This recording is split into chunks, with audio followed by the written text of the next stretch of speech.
ಕರ್ಕೊಂಡು ಬರ ಅವನ.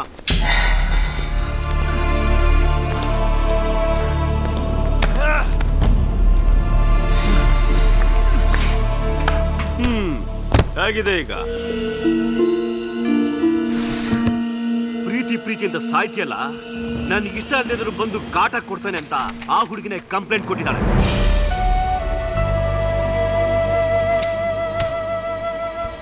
ನನ್ನ ಮಗನೇ, ಇನ್ ಮುಂದೆ ಅವಳ ಮನೆ ಸುತ್ತಮುತ್ತ ಏನಾದ್ರೂ ಕಾಣಿಸ್ಕೊಂಡ್ರೆ ನೀನ್ ಯಾರೇ ಆಗಿರು, ನಿನ್ ಹಿಂದೆ ಎಂತ ಸಪೋರ್ಟ್ ಇದ್ರು ಸರಿ, ಮಿಸ್ಸಿಂಗ್ ಲಿಸ್ಟ್ ಅಲ್ಲಿ ಸೇರ್ಕೋತ್ಯಾ.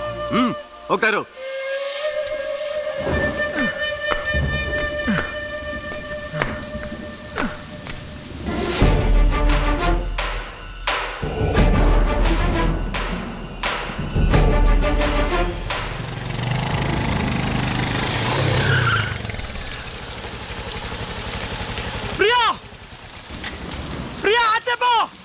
ಕಂಪ್ಲೇಂಟ್ ನೀನ್ ಬರ್ಕೊಟ್ಟಿಲ್ಲ ಅಂತ ನನಗೆ ಚೆನ್ನಾಗಿ ಗೊತ್ತು.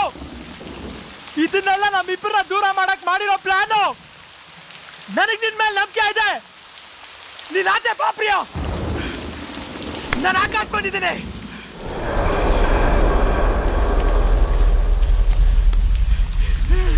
ನೀನ್ ಯಾರಿಗೂ ಹೆದರ್ಕೋಬೇಕಾಗಿಲ್ಲ, ನಾನಿದ್ದೀನಿ. ನಿಮ್ಮನೇಲಿ ಯಾರು ಒಬ್ಬ ಪರವಾಗಿಲ್ಲ.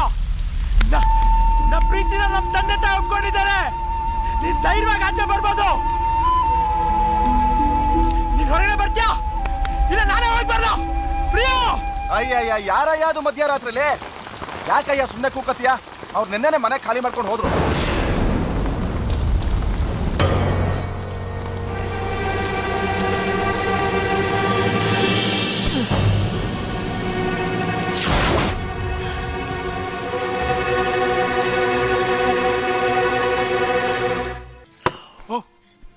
ಐ ಸಾರಿ, ನೀನ್ ಬಂದಿದ್ದೆ ನನಗೆ ಗೊತ್ತಾಗ್ಲಿಲ್ಲ. ನೀವ್ ಓದಿರೋರು ತಾನೆ?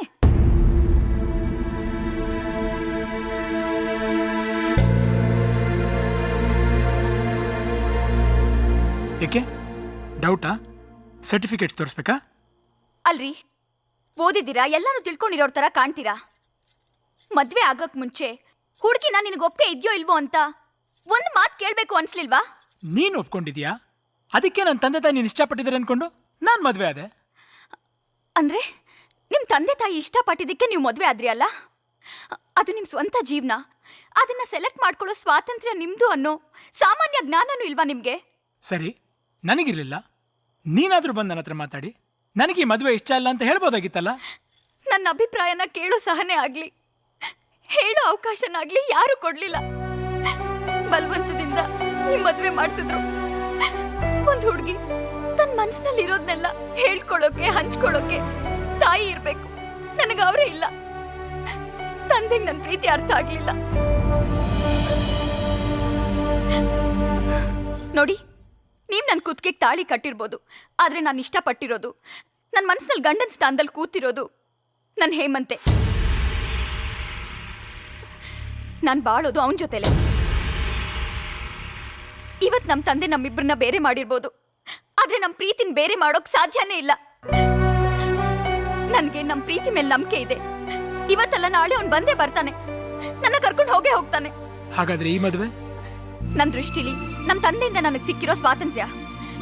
ಇಷ್ಟೆಲ್ಲ ಆದ್ಮೇಲೂ ನೀವು ನನ್ನ ಫೋರ್ಸ್ ಮಾಡಿದ್ರೆ ಮೈ ಸಿಗುತ್ತೆ ಮನ್ ಸಿಗಲ್ಲ ಅಂತ ತಾನೆ? ಸರಿ, ಇವಾಗ ನಿನ್ಗೇನ್ ಬೇಕು?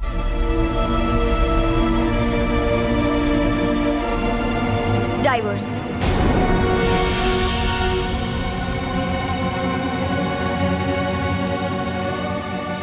ಅಷ್ಟೇ ತಾನೆ?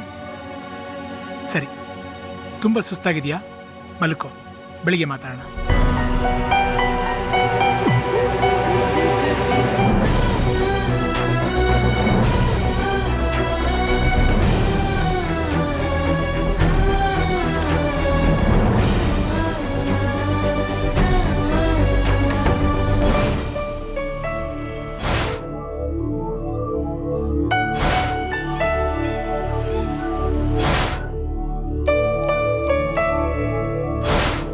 ಆಕಾಶ್, ಆಕಾಶ್, ಏನೋ ಅಲ್ಲಿ ನೋಡಲ್ಲಿ, ನೋಡಲ್ಲಿ.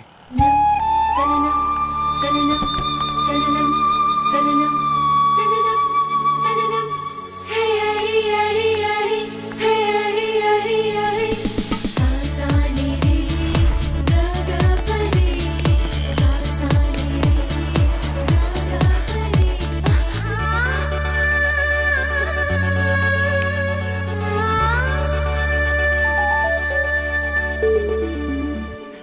ಇಷ್ಟು ದಿನ ಎಲ್ಲೋಗಿದ್ದೆ?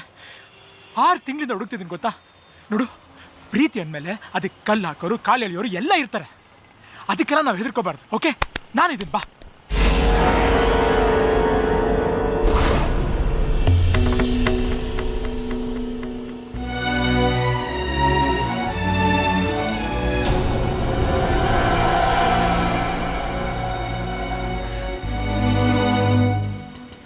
ಈಗ ನಾನು ನಿಮ್ಮ ಪ್ರಿಯ ಅಲ್ಲ, ನಂಗೆ ಅತ್ತೆ ಮಾವ ಗಂಡ ಅಂತ ದೊಡ್ಡ ಫ್ಯಾಮಿಲಿನ ಇದೆ. ನಮ್ಮ ಪ್ರೀತಿ ಅದೆಲ್ಲ ಮುಗ್ದು ಹೋದ ಕತೆ. ದಯವಿಟ್ಟು ಅದನ್ನೆಲ್ಲ ಹೊರಗೆ ಹೇಳಿ ನನ್ನ ಜೀವನ ಹಾಳು ಮಾಡಬೇಡಿ. ಈಗ ನಾನು ನಿಮ್ಮ ಜೊತೆ ನಿಂತು ಮಾತಾಡ್ತಿರೋದೆ ದೊಡ್ಡ ತಪ್ಪು. ನಾನೆಲ್ಲನೂ ಮರ್ತಿದ್ದೀನಿ, ನೀವು ಮರ್ತ್ಬಿಡಿ. ಒಂದು ಮಾತ್ರ ಸತ್ಯ, ನಿಮಗೆ ನನಗಿಂತ ಒಳ್ಳೆ ಹುಡುಗಿನೇ ಸಿಗ್ತಾಳೆ.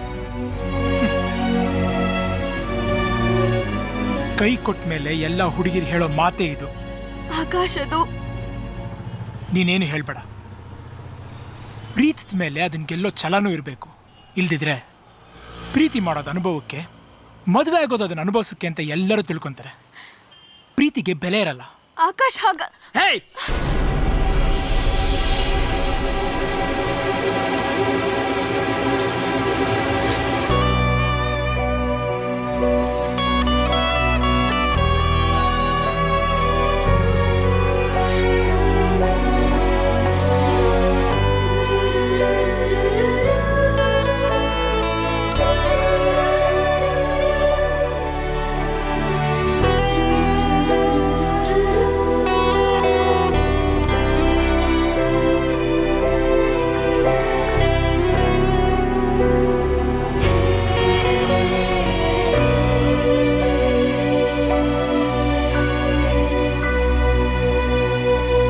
ಪ್ರಿಯಾ, ಏನಾಯ್ತು?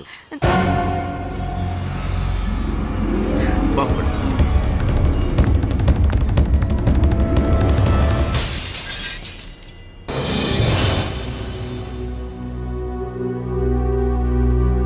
ಮೈಸೂರು ಬಿಟ್ಟು ಬೆಂಗಳೂರಿಗೆ ಬಂದು ಇದೇನೋ ನಿನ್ನ ಅವಸ್ಥೆ ಕೊಡ. ಇನ್ನು ಎಷ್ಟು ದಿವಸ ಅಂತ ಅವಳ ಬಗ್ಗೆ ಯೋಚನೆ ಮಾಡ್ತಾ ಇರ್ತೀಯ? ನಾನೆಲ್ಲಮ್ಮ ಯೋಚನೆ ಮಾಡ್ತಿದ್ದೀನಿ. ದಿನ 100 ಜನ ಜೊತೆ ಮಾತಾಡ್ತಾ ನನ್ನ ನೋವನ್ನ ಮರಿತಾ ಇದ್ದೀನಿ. ಅಂದಮೇಲೆ ನೋವಿದೆ ಅಂತ ಆಯ್ತು.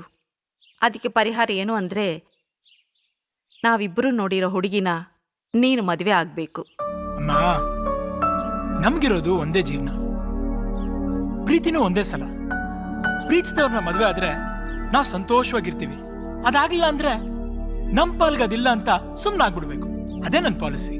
ಅದು ನಿನಗೆ ನೀನು ಹಾಕ್ಕೊಂಡಿರೋ ಬೇಲಿ. ನೀನು ಪ್ರೀತಿಸಿದ ಹುಡುಗಿಗೆ ಬೇರೆ ಜೀವನ ಇದೆ ಅಂದ್ಮೇಲೆ ನಿನಗೆ ಯಾಕಿರಬಾರ್ದು? ಅಪ್ಪ, ನೀವಾದ್ರೂ ಹೇಳಿ. ಇಷ್ಟು ಹೇಳಿದ್ಮೇಲೂ ನಿನ್ ಮನಸ್ಸು ಬದಲಾಯಿಸಕ್ಕಾಗಲ್ಲ ಅಂದ್ಮೇಲೆ ಅಂತ ಜಾಗದಲ್ಲಿ ನಾವಿರಲ್ಲ. ಅಮ್ಮ, ನೀವೆಲ್ಲ ಹೋಗ್ತಿದ್ದೀರಾ? ಅದೆಲ್ಲ ನಿನಗೆ ಯಾಕೆ? ಮಕ್ಕಳು ಹೆತ್ತಿದ ತಪ್ಪಿಗೆ ನಾವು ಮಕ್ಕಳು ಅಂತ ಸಾಯ್ತೀವಿ, ಆದ್ರೆ ಮಕ್ಕಳಿಗೆ ನಾವು ಲೆಕ್ಕಕ್ಕೆ ಇಲ್ಲ ಅಲ್ವೋ? ಅಪ್ಪನ ಆರೋಗ್ಯದ ಬಗ್ಗೆ ಸ್ವಲ್ಪನಾದ್ರೂ ಯೋಚನೆ ಮಾಡಿದ್ಯಾ?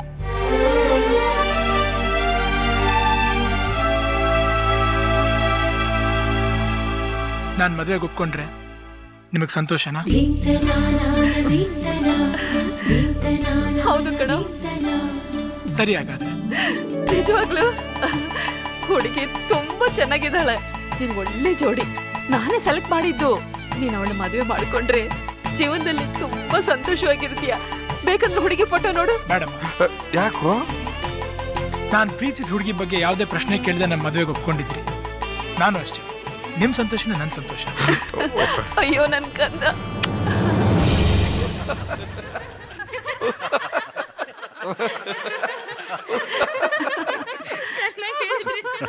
ಅಂತೂ ಯಾರು ಏನು ಕೊಂಕು ಮಾತಾಡದೆ ಇರೋ ಹಾಗೆ ಮದ್ವೆ ಮಾಡ್ಬಿಟ್ಟೆ ಬಿಡು ಯಶೋದ. ಅದಕ್ಕೆ ನಮ್ಮ ಯಜಮಾನ್ರಿಗೆ ಥ್ಯಾಂಕ್ಸ್ ಹೇಳ್ಬೇಕು ನಾನು. ಹೂನಮ್ಮ, ಒಬ್ನೇ ಮಗ, ಶಾಸ್ತ್ರ ಸಂಪ್ರದಾಯದ ಪ್ರಕಾರನೇ ಮದುವೆ ಮಾಡ್ಬೇಕು ಅಂತ ಪ್ರಾಣ ಹಿಂಡ್ಬಿಟ್ಲು. ಈಗ ಸಮಾಧಾನ ಆಯ್ತದೆ. ಆಗಲ್ವಾ ಮತ್ತೆ? ಹೌದು, ಪುರೋಹಿತರು ಯಾವ ಕಡೆಯವರು? ಇವ್ರ ಫ್ರೆಂಡ್ ಅಂತೆ. ಅವ್ರು ಮದ್ವೆ ಮಾಡಿಸಿದ ಅಷ್ಟು ಜನನು ಚೆನ್ನಾಗಿದಾರಂತೆ. ಮತ್ತೆ ಒಳ್ಳೆ ಮುಹೂರ್ತ ನೋಡಿ ಮಂತ್ರ ಹೇಳಿಸಿ ಅಕ್ಷತೆ ಹಾಕಿ ಆಶೀರ್ವಾದ ಮಾಡಿದ್ರೆ ಗಂಡ ಹೆಂಡತಿ ಯಾವಾಗಲೂ ಸುಖವಾಗಿರ್ತಾರೆ. ನಾನು ಊಟಕ್ಕೆಲ್ಲ ರೆಡಿ ಮಾಡಿಸ್ಬಿಡ್ಲಾ? ಅದೆಲ್ಲ ನಾನು ನೋಡ್ಕೊಳ್ತೀನಿ ಕಣೋ, ನೀನು ಹೋಗು. ಸರಿ, ನಾನು ಅಪ್ಪಾಜಿ ಕಡೆ. ಸರಿ. ಈ ವಿಷಯ ಕೇಳಿ ಬಹಳ ಸಂತೋಷ ಆಯ್ತು. ಅಜ್ಜಿ, ಹಲೋ ಅಂಕಲ್. ಏನಪ್ಪ ಆಕಾಶ್ ತುಂಬಾ ಸೀರಿಯಸ್ ಆಗಿದ್ಯಾ? ಇನ್ನೇನ್ ಅಂಕಿಲ್, ಈಗ ತಾನೇ ಮದುವೆ ಆಗಿದೆ, ಜವಾಬ್ದಾರಿ ಬಂದಿದೆ, ಇನ್ನು ಹುಡುಗಾಟ ಆಡಕ್ಕಾಗಲ್ಲ. ರೂಮಲ್ಲಿ ಆಡ್ಬಹುದಲ್ಲ? ನೀವು ತುಂಬಾ ರಸಿಕರು ಅಂಕಿಲ್. ನಡಿಯಪ್ಪ ನೀನು, ಇನ್ನು ಕೆಲಸ ಇದೆ. Hello Patil, meet my son Akash. Hello. ಇವನು ದೊಡ್ಡ ಫೈನಾನ್ಸರ್, ಮದುವೆಗೆ ಬಂದಿರಲಿಲ್ಲ. ಇವನು ನಿಂತರನೇ ಕಡೆಯ ಹುಡುಗಿ ನೋಡ್ದೇನೆ ಮದುವೆ ಮಾಡ್ಕೊಂಬಿಟ್ಟ. ಹೌದಾ ಸರ್? ಹಳ್ಳಿಗೆ ಬೀಳದ ಗ್ಯಾರಂಟಿ ಆದ್ಮೇಲೆ ಆಳ ಎಷ್ಟಾದ್ರೆ ನನ್ನ ಮಗನ ಹಳ್ಳಕ್ ಬೀಳ್ಸಿಲ್ಲಪ್ಪ. ಅರೆ ಬೀಗ್ರು, ಇದು ತಿಂಡಿ ಎಲ್ಲ ಆಯ್ತು. ಹಾ ಹಾ. ಅಂಜಲಿಯಲ್ಲಿ ಮೇಲ್ಗಡೆ ರೂಮಲ್ಲಿ ಇದ್ದಳು ಮಾವ. ಸರಿ, ನಾನು ನೋಡ್ಕೊಂಡ್ ಬರ್ತೀನಿ. ಓಕೆ. ಅಂಜಲಿ, ಯಾಕೆ ಬಂದ್ರಿ? ನಿನಗೆ ನನ್ನ ಮೇಲಿನ ಕೋಪ ಇನ್ನೂ ಹೋಗಿಲ್ವಾ? ಅದ್ಯಾವತ್ತೂ ಹೋಗಲ್ಲ. ಅದು ಹಾಗಲ್ಲ ಅಂಜಲಿ. ಪ್ಲೀಸ್, ನಿಮ್ಮ ಮಗಳಾಗಿ ಹುಟ್ಟಿದ ತಪ್ಪಿಗೆ ನೀವು ಕೊಟ್ಟಿರೋ ಶಿಕ್ಷೆನ ನಾನು ಅನುಭವಿಸ್ತಾ ಇದ್ದೀನಿ. ನನ್ನ ಮದುವೆ ಆದ ತಕ್ಷಣನೇ ನಮ್ಮ ಸಂಬಂಧ ಮುಗ್ದೋಯ್ತು. ಈಗ ನಾನು ಈ ಮನೆಗೆ ಸೇರಿದೋಳು. ನನ್ನ ರೆಸ್ಪಾನ್ಸಿಬಿಲಿಟಿ ಇವ್ರಿಗೆ ಸೇರಿರೋದು. ಇನ್ ಮುಂದೆ ನನ್ನ ನೋಡೋಕೆ, ಮಾತಾಡ್ಸೋಕೆ ಅಂತ ಆಗಾಗ ಬಂದು ತೊಂದರೆ ಕೊಡೋ ಪ್ರಯತ್ನ ಮಾಡಬೇಡಿ. ಇಷ್ಟು ಮಾಡಿದ್ರೆ ನಿಮ್ಮ ಮಗಳು ಅನ್ಸ್ಕೊಂಡೋಳು ಸುಖವಾಗಿರ್ದಿದ್ರು ಕಡೆ ಪಕ್ಷ ಜೀವಂತವಾಗಾದ್ರೂ ಇರ್ತಾಳೆ. ಅಂಜಲಿ, ಅದು ಪ್ಲೀಸ್. ಎಷ್ಟೊತ್ತು ಮಾಡ್ಬಿಟ್ಟೆ ನೀನು? ಕೆಳಗಡೆ ಎಲ್ಲ ಕಾಯ್ತದಾರೆ, ಬಾ. ನಮಸ್ಕಾರ. ಬಾ. ಇರೋ ಕನ್ನಡಕ್ಕೆ ಹಾಕ್ಬಿಡ್ತೀನಿ. ಒಂದು ನಿಮಿಷ ಅಲ್ಲಿಂದ ಪರಿಚಯ ಮಾಡಿ.